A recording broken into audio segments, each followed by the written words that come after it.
A very warm welcome to StudyIQ, my dear friends. I am Prashant Mavani. I hope you all are doing good. Today is 4th of September 2020. I would like to start today's discussion with this quote by Confucius. Life is really simple, but we insist on making it complicated. I think if we focus on the quality side of life, then life is very simple. But the thing is, we need more of everything in our life. And when we chase just quantity, single mindedly, I believe this is what makes our life more complicated. That's what I think. What do you think about it? Let me know if you want to share your thought in the comment section.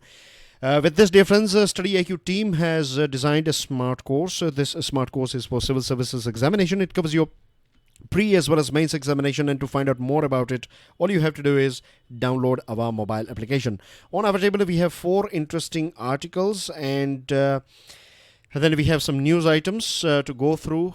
Dear friends, many of you would be wondering that why this particular lecture is a little bit late today from last few days. I have started delivering the Hindi version of the Hindu analysis by 8:30 in the morning. And this one comes in next 1 or 1.5 hours, somewhere around 10 a.m. But today we are, at present when I'm recording this lecture, I am at, 10 to 12. So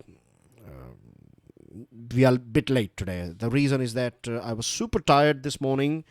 Normally I wake up at 4:30, but I was not able to open my eyes till 7:15 this morning. So I was bit struggling today morning, but I'm fine. It's no health issue, nothing like fever, cold or COVID-19. It's just I was super tired. But now I'm feeling great. So let's crack on, dear friends. Sorry about that. You can download the PDF of today's lecture from my Telegram channel. You can follow me on Facebook as well. Now, the first one is about history. It's not just about history. It's about knowing ourselves bit more. When I say knowing ourselves, I'm talking about knowing our history, knowing our identity, knowing our culture in a much more proper way, if I can put it that way. Now, I was having a word with my mother yesterday whilst I was having my lunch. We were talking about, I don't know what, but all of a sudden we started talking about history. And, she told me that when she used to be in school, at that point of time, the books were not that great compared to the books that we have now, because we can add more colorful pictures and things. But when she was in school, there was just one small picture. If she was telling me about this Mughal Empire, there was this black and white, a small picture, and that's it. So you can imagine, it's bit means when we have some good pictures, then it makes thing a bit easier for us to understand, particularly when we are small kids. But I don't think so that is a problem these days, because we have videos and we have pictures and graphics, and so many things are available online, as well as the books are loaded with so many pictures these days. So that's not a problem anymore. Now, the most important thing that we have to understand when we don't have these sources is that it makes a particular subject boring. And I have met so many people, their opinion with history is that why we need to study history, right? That things are gone, right? There is nothing that we can learn from history because all those kings and everything is gone now. But there are so many things. They are wrong. I don't agree with them that history is not irrelevant. History is happening every day, and history is one of the most important and most relevant subject. I must confess that I was also not inclined towards history. I used to feel, and I used to take history was a very boring subject for me personally. But then when I entered this zone of competitive exams, and then I was like having a free hand in schools, we were with limited subjects, but here there is no limits, isn't it? You can read whatever you like. You can read ancient history, and you can watch videos and so many things. So then I realized, when I started learning more about history, then I realized that history is a very important subject, and it is a very interesting subject as well indeed. I'll give you one example. The reason why I'm talking about all these things is because this article is not a common article. It's a very outstanding article, and the things that are said in this article will push you to think, to analyze things from various different angles, right? So I'll give you one example of demonetization, right? Demonetization took place in 2016, isn't it? September 2016, I think. Yeah, it was September. Anyway, so here is what we are talking about is demonetization. Now, demonetization, do you know that is not something new? It is not that just Prime Minister Modi has done demonetization. Many of you would be thinking that yes, we have had a demonetization twice or thrice, or this was the third one, third demonetization in the history of independent India. Maybe fourth one, I'm not sure about that, how many demonetization we had.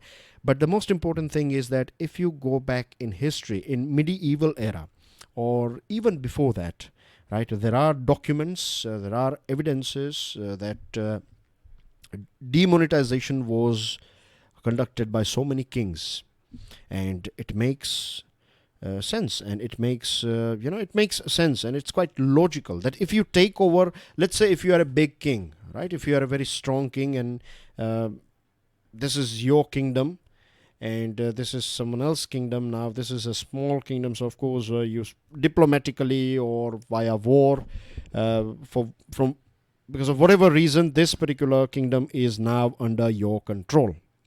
So you want to, means they have their own ways of doing things, they have their own currency, they have their own culture, and there are so many other things. They may have their own food, isn't it? So they have their own unique identity of way of living. Now, if you want to control this particular region, if you want to make sure that it integrates well with your region, then there are a few things that you have to do as a king.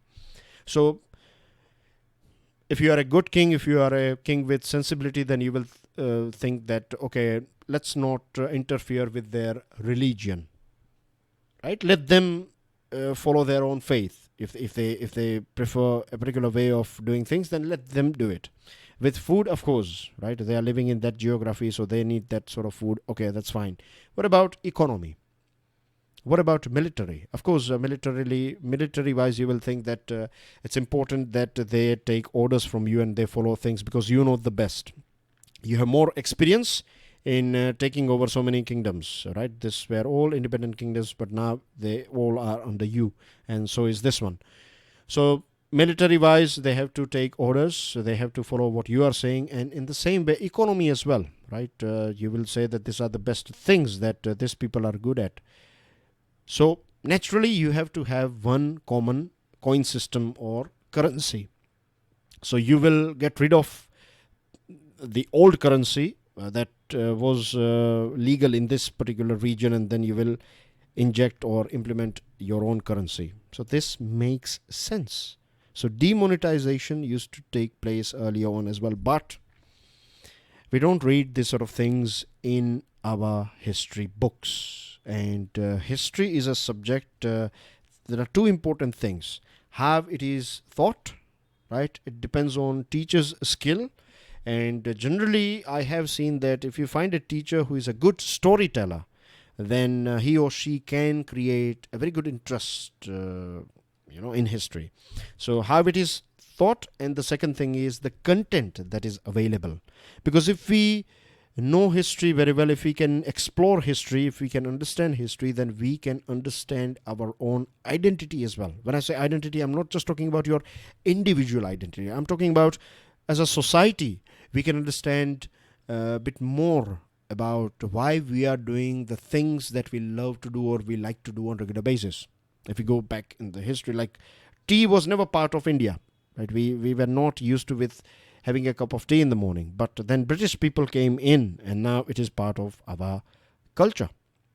It's still today in UK. It is it is just like India. You feel like we are so common in so many things because we have a close shared history. So you find that people in UK, first thing in the morning they do is they need that cup of tea, and same thing goes here as well. In so many countries they don't drink tea, they drink coffee or some other things, but you can. So this is because of history. Now Now you can, this is just, I'm giving you big things, I'm giving you some random examples, and I want you guys to think, I want you guys to think from your own point of view. There are so many things I'm sure that are going on in your mind as well as I'm speaking now. So explore those things. It will help you a lot. And this exploration will make you, it will directly build your critical analysis skill. It will help you immensely with essay writing. It will help you immensely with structured way of thinking. Okay? So it's not just about this article. It's more than that. Okay. CBSE Class 7 textbook. If you see, then you clearly find a north-south divide in it. Out of 12 chapters, 6 chapters are dedicated to Delhi Sultanate and Mughal empires. When it comes to Vijayanagar Empire, only half a chapter is available for Vijayanagar Empire. So you find a clear north-south divide. So many people in Tamil Nadu, so many people in Andhra Pradesh, in Kerala, they are not aware about their kings. They are not aware about their cultures. Like children in Tamil Nadu know nothing of the Pandya dynasty that promoted Tamil language or Tamil way of living. And Pandya dynasty is one of the longest ruling dynasties in our country. But we don't know anything about it, do we? We know just basic few things about it. Andhra Pradesh, they have this, they used to have this Kakatiyas. And Kerala, they used to have this Kul Shekhar. Kul Shekhar used to have a state-of-the-art observatory.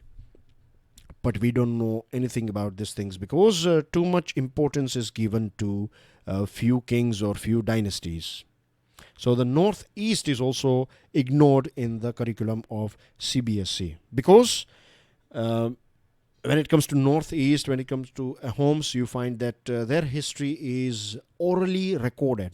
When I say orally recorded, I mean to say that it's an oral tradition of passing information, knowledge, wisdom from one generation to another. And unfortunately, this colonization has destroyed this oral tradition. In today's world, you know, when we are discussing some things, informally discussing things with our friends or family members, many a times we ask this thing that, where is it written? Right? Show me the evidence. Show me the book in which this particular statement is written. You know? But our tradition has always, we find recorded, when I say recorded, I mean to say that written books and stuff is available. But if you see African civilization or traditions and South American traditions, Asian traditions, then we find that more than books, we used to follow oral traditions. But now we don't take oral traditions as proper proof at all. We doubt oral traditions, and anything that is written, we blindly accept it as universal truth. So you see, now if you think this, I want you guys to think this oral tradition and the issues with oral traditions, or why we are not accepting it from identity point of view. We have lost our identity somewhere, isn't it? Our culture has lost that part.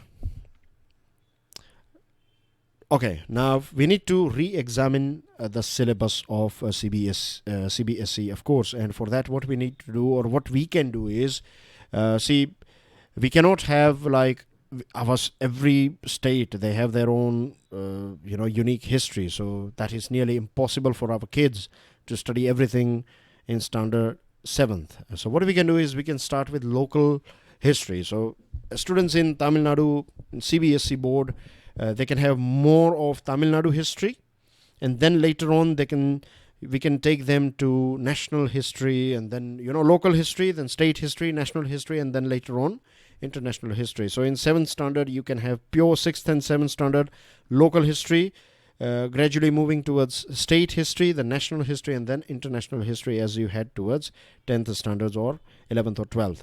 So this is how we need to break it down. Okay. And if there are some local sites that are available, then we should make sure that we take our kids, young kids in school. They should spend some time with that local history. They should have some local history projects as well. This will give them practical idea about it. And when it comes to language, language is not just about religion, or it is not just associated with religious sloks and chanting mantras and things. We find so many dramas, fun poems, word puzzles, and so many other things that are part of languages. So history should help children increase their sense of identity, right? This is the bottom line of this article. I'm sure this article, this discussion has, taken you to into a zone in which you'll start thinking about the things that we have discussed. And there are so many things that your mind will present it to you if you observe and spend 5-10 minutes after it. So let's move on to next article. But before that, dear friends, please make sure that you share this article with other students. Hit the like button if you learned something from today's discussion. And please don't forget to subscribe to our YouTube channel. If you have already subscribed, can I request you guys to ask 3 more students to join this series and join StudyIQ Education? Now, dear friends, a partial relief. This one is about the Supreme Court's decision this week to allow telecom service providers 10 years time to settle their AGR, that is adjusted gross revenue dues. It's a very interesting sensitivity that we find with Supreme Court here, because telecom companies, they are not in good financial economical shape at present, right? They are not doing that great, and central government recommended that 20 years should be given. In this 20 years, whatever dues are left to be paid, they should step by step, in small chunks, they can break it down in 20 years, and they need to pay this money to the government in 20 years time. But Supreme Court has given just 10 years time, which I believe is not that bad. Now, central government has also presented this thing, and I think this is one of the main reason why Supreme Court has taken it seriously, that if you ask these companies to pay everything in one go, then it will destroy them. They will be left with no option, but they will be declared default, or they have to declare themselves as default, and that will lead to loss of jobs for so many people, so many users. This mobile service users, you and I will lose our mobile services. And then just imagine if, let's say, if Vodafone is gone, or if it declares bankruptcy, it cannot after paying this money, if they don't have any money to operate at this company, then we will lose all these services, and then we will jump to some other network, and that network will be jammed as well, because all of a sudden this many people jumping from one network to another. So it will impact our economy and our social life. So I think Supreme Court has behaved or acted responsibly here with sensitivity. Now, there are so many issues going on with our telecom service providers, right? Or data service, or this mobile service providers. The depressed levels of average revenue per user. Means earlier on we used to spend a huge amount of money for talk time, but nowadays most of the plans are nearly free.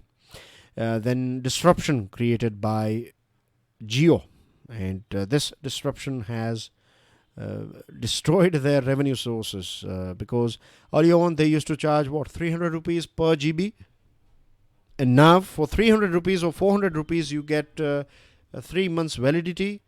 You get free phone calls, isn't it, or 1000 plus minutes or something like that. It's different in different networks. And then you get data as well, 1.5 GB or 2 GB per day.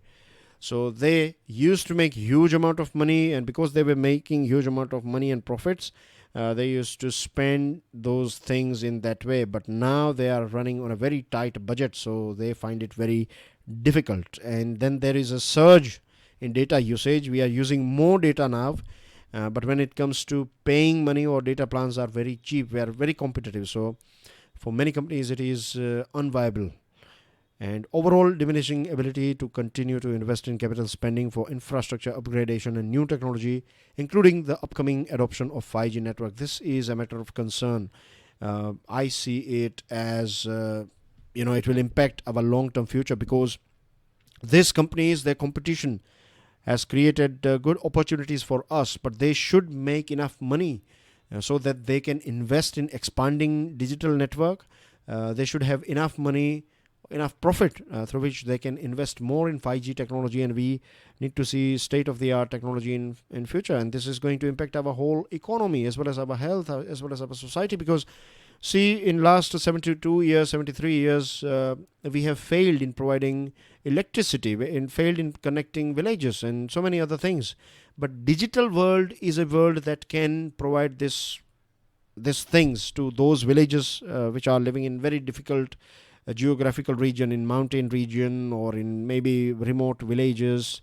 So if you cannot provide schools over there, at least you can provide them digital screens, and you can provide them digital education. This is possible, isn't it? So for that you need strong companies. For that you need strong Vodafone, Idea, Airtel, Geo, etc. If they are strong, if they are healthy, if they have money to invest, if they have money to experiment, if they have money to adopt new technologies, then only our country will go ahead.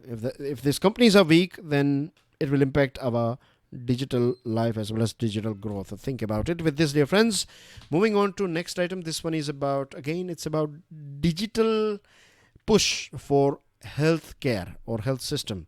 Remember, on 15th August 2020, Prime Minister Narendra Modi said that government is launching this National Digital Health Mission. So basically we are going digital, and going digital, like digital is considered as Midas touch, that anything if you make digital, that will solve all the problems, but that's not always right. See the shift here. Here we were talking about digital world and its benefits, but we have to understand this thing as well, that blindly following everything or converting everything into or digitizing things will not solve the problems. Government just gave few days time or few weeks time for stakeholders to respond or share their ideas about this National Digital Health Mission, and people demanded a bit more time, and now another week is given for final feedback. Now, in fact, many states have already achieved some breakthroughs in these areas with the National Rural Health Mission and subsequently National Health Mission through the IT network connected to most public health centers, even in tribal areas. So here, this digital card that the Prime Minister talked about is, we will have everything. If you visit your local doctor, if you're not well, let's say if you have cold and cough, then you visit your local doctor, you give your card, and everything will be added there. So there will be a record. So I'm being very brief here. I just want to take you through some of the challenges or some of the issues that we can face. So let me give you a brief idea about it. So let's say if you have this cough and cold, and you visit a doctor, local dispensary, then as well he will record this date and everything, and which medicine he is recommending you. If you get okay, then there will be a small report or closing remarks that the patient is okay now. And after a few years, or maybe if you visit some big hospital or in big center, and if you have some sort of, let's say, kidney stones, or if you have any other things, then that will be noted there. So your whole medical history, just like, our Aadhaar card has our birth date and all these things, a medical card will have everything, right? And it will help the future generations, like starting from their birth till their old age, everything will be recorded, and based on that so many things can be done. Now the question is how we are going to collect this data. There are so many big hospitals, right? They have their own way of collecting data. We find this thing as well, that if you visit a big hospital, like first of all, collecting data itself will create huge amount of issues. We have over 8 lakh doctors, 10 lakh pharmacists, 60,000 hospitals. How you are going to collect data of all of them? Now you will say that if we have collected Aadhaar data, then it's not a big deal. Yes, but there are so many issues with Aadhaar, and there are so many issues with voter ID card, even today. So if you have issues with this thing, then insurance companies will say that we are not going to pay for this particular patient because the data is incorrect. Simple as that. So many companies, they have invested huge amount of money. They have purchased software systems from big companies. They're using it now. Government will come and say that you need to use this. So who will pay for those losses? So, and what about small dispensaries? right? Independent practitioners and Ayurved practitioners. Means, what if few things are recorded and few things are not recorded? So that can lead to a total failure of this digital card, health card. Moving on to last item of the day, interesting article written by Hamid Ansari. And I believe Hamid Ansari has been vice president of our country for 2 terms. If I'm not wrong, he was for 10 years he was in the office. If not 10, but for sure he was for 2 terms. I'm not sure he has completed full terms or not, but he was there. Anyway, this article is written by basically a very experienced person who has been in politics for a very long period of time. Okay, now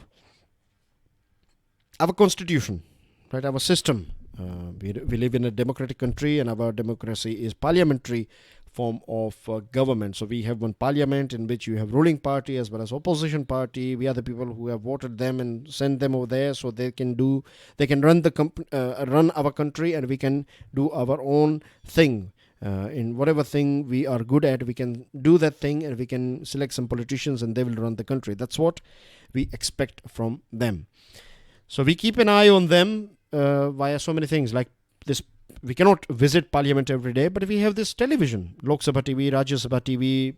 They have their YouTube channels on YouTube channels, and they have this news channels, right? They can keep an eye on them, and then we have these questions are being asked to government, and the government will answer those questions, and based on that we can take an informed decision. So things are kept transparent in this way. So we have this system. We have this what do we say? We have these sections in our legislature that will cover questions, that will cover this adjournment. We have various different motions. Yes, this is the word that I was looking for. The question hour we have adjournment motion, we have call-in attention thing, we have half an hour discussion, motion on no confidence, questions of privilege, etc. All these things are important in this system so that people can keep an eye on the people who are running our country. I'm talking about MPs, executives, president, prime ministers and ministers, and all ruling party MPs, as well as opposition MPs and independent MPs. Among these instruments of accountability, the daily question hour has an unmatched criticality on account of its regularity and its availability on a business of equality to every member of the House, Rajya Sabha or Lok Sabha. Question hour is, of course, how it works. I'm being again very brief here. So if you have any particular question for a minister, then you can ask that question. You can write that question. The minister will do a little bit of research, and whatever necessary answer is, the government will or the minister will provide that answer in the session. If you want some more clarification, then that is also provided. And you can find the copies of this thing in the notice office. So you can have access to. So indirectly people can have access to, and government should put everything, questions that were asked and answers given on the website. And then you have this PIB as well, isn't it? Press Information Bureau, where you find when the session is going on, you find all the details that are said by Prime Minister or any other minister, ruling party ministers. So this way we know how they are doing things. Questions are addressed to a specific minister of the government and can seek oral answers marked by an asterisk or a written one. This helps both. It helps our nation, our country, to get specific information from the government. When MPs, when they ask a question, the government will we will get specific, the country will get specific information from the government, and government can explain its stand. So number one and number two, good for the government as well. Government can explain how it has done something. The problem is that the reason why we are discussing this thing is because it is said that the forthcoming session of Parliament that will start, this monsoon session that will start on 14th September, will have no question hour. So without question, there are so many things that will be left unanswered. There are so many things that we want to know. Like I want to know what is the performance of this lockdown. We find information in so many different newspapers. But overall, from central government of point of view, how many people died? How many people, they didn't got anything at all in terms of help?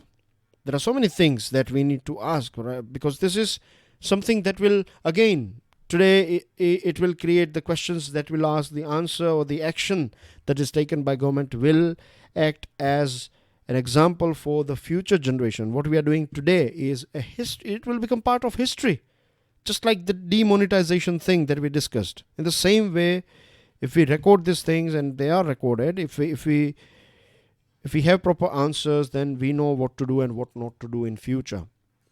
But if there is no question hour, then how we are going to know about this thing? So this is a matter of concern for sure. And the reason why government is saying that when I say government, I mean to say when officials are saying that there will be no question answer. Of course, the Speaker of Lok Sabha as well as Chairman of Rajya Sabha, they are experienced and they have their team and learned people, right? Well experienced people. But just because of coronavirus, just because of this COVID-19 thing that is going on, we cannot just drop question hour, I think. And I think this is the time when we need it the most. We can create some system. We have technology and so many things through which we can create, we can maintain social distancing, and there are so many things that we can do. Technology is there, tools are there. So why not? If everything is running smooth now, or nearly smooth now, then why we cannot run our parliament in nearly smooth fashion? So with this question, I would say goodbye to you guys for today. When I say for today, I'm talking about the Hindu analysis. I will see you with the daily financial news analysis, and these are a few news items, dear friends. I want you guys to download the PDF and go through it, and I'll see you soon. Enjoy your studies. God bless you all. Jai Hind.